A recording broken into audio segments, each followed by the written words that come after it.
वारंगल जिला सीआईटी जिला सचिव 30 रामास्वामी ने कहा कि केंद्र की भाजपा सरकार कॉरपोरेट धार्मिक नीतियां अपना रही है और श्रमिकों, किसानों और किसानों की आजीविका को नुकसान पहुंचा रही है।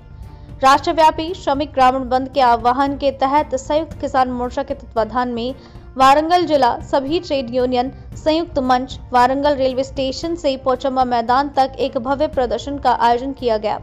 C2 जिला सचिव मुकेरा रामास्वामी एटक और जिला सचिव गन्नारापू रमेश INTC जिला अध्यक्ष पुल्ला रमेश IFTUB जिला अध्यक्ष गंगुला दयाकर एटक जिला सचिव नर्रा प्रताप CPM जिला सचिव CH रंगैया CPI जिला सचिव मैकला रवि C2 इंटक नेता गज्जला लिंगमूर्ति सागर गोवर्धन राजू रतनमाला और अन्य लोगों ने इस अवसर पर भाग लिया।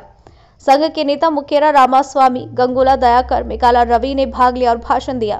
उन्होंने कहा, नरेंद्र मोदी के नेतृत्व में कॉरपोरेट समर्थक केंद्रीय भाजपा सरकार मजदूर विरोधी प्रशासन जारी रखेगी। उन्होंने कहा कि भारत में ऐसी स्थिति है जहां सार्वजनिक क्षेत्र की कंपनियों द्वारा प्राकृतिक संसाधनों को घरेलू और विदेशी कॉरपोरेट शक्तियों को सस्ते में बेचा जा रहा है। उन्होंने कहा कि संसद में दिए गए न्यूनतम समर्थन मूल्य को आज भी पूरा नहीं किया गया। उन्होंने कहा कि कृषि क्षेत्र के लिए खाद्य उत्पादों की सब्सिडी में भारी कटौती की गई। ऐसी स्थिति है कि सरकार ने मजदूर विरोधी रवैया अपना लिया है, नीतियों और नागरिकों के मूल अधिकारों का उल्लंघन किया है। तेलंगाना वारंगल नवभारत समाचार से कैमरामैन महेंद्र के साथ अक्रम की रिपोर्ट। కేంద్రంలో ఉన్నటువంటి బీజేపీ ప్రభుత్వం ఈ 10 ఏళ్ల కాలంలో కార్మిక వర్గానికి హక్కులను కాలరాస్తూ ఈ రోజు ఎంతో పోరాడి సాధించుకున్నటువంటి కార్మిక హక్కులను చట్టాలను కాలరాస్తూ ఈ రోజు పెట్టుబడిదారులకు అనుకూలంగా కార్పొరేట్ శక్తులకు అనుకూలంగా ఈ రోజు చట్టాలను తిరగదోడేటువంటి పరిస్థితి ఉంది। అంతేకాదు ఈ 10 ఏళ్ల కాలం లోపల ధరలు విపరీతంగా పెరిగాయి। ఈ రోజు దేశంలో ఉన్నటువంటి ప్రభుత్వ రంగ సంస్థలన్నింటినీ కూడా ప్రైవేటీకరణ చేస్తూ ఈ రోజు కార్మిక వర్గం పొట్టలు కొట్టేటువంటి పరిస్థితి ఉంది। అంతేకాదు ఈ రోజు ఈ దేశంలో ఉన్నటువంటి మొత్తం నిత్యావసర సరుకుల ధరలన్నీ కూడా ఆకాశాన్ని అంటాయి। ఈ రోజు కార్మిక వర్గం కొనేసినటువంటి స్థితిలో లేదు। ఈ రోజు హక్కులను మొత్తం కాలరాసి ఈ రోజు పని భద్రత కరువైపోయినటువంటి పరిస్థితి ఉంది। అందుకోసమే యావత్ భారతదేశం అంతా కార్మికులంతా ఈ రోజు సమ్మెలో పాల్గొంటా ఉన్నారు। ర్యాలీలను చూసినా ఈ రోజు మోడీ ప్రభుత్వం వెంటనే కార్మిక హక్కులను కాపాడాలి, అదేవిధంగా ధరలు పెరిగినటువంటి ధరలన్నీ కూడా పెంచాలి। 100 సంవత్సరాల క్రితంగా పోరాడి సాధించుకున్నటువంటి 44 కార్మిక